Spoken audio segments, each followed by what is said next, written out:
Muling pagbubukas ng klase ngayong taon, sinisiguro ng kapulisan ng Police Regional Office 6 ang kaligtasan ng mga mag-aaral, guro at mga magulang upang ito'y tiyaking maayos ang daloy ng pagbabalik ng mga estudyante sa kanilang paaralan. Hinimok din ng PNP ang publiko na manatiling mapagmatyag at makipagtulungan sa mga otoridad sa pamamagitan ng pag-uulat ng kahina-hinalang aktibidad upang mapanatili ang katahimikan at kaayusan sa panahon ng pasukan.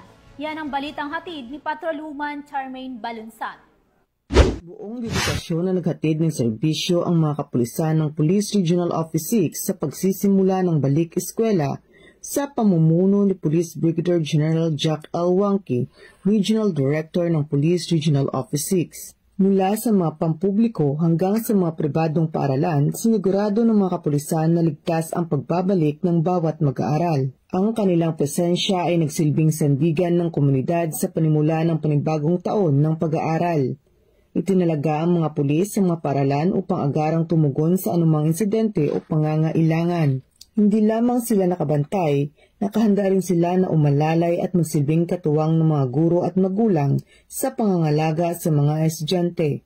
Ang hakbang na ito ay bahagi ng mas malawak na pangako ng pambansang pulisya na tiyakin ang kaligtasan ng bawat Pilipino, lalo na ang mga kabataang muling bumabalik sa paaralan upang mangarap at matuto. Patuloy ang malasakit at paghahatid ng serbisyo ng ating kapulisan upang mapanatili ang isang bansang ligtas para sa bawat Pilipino.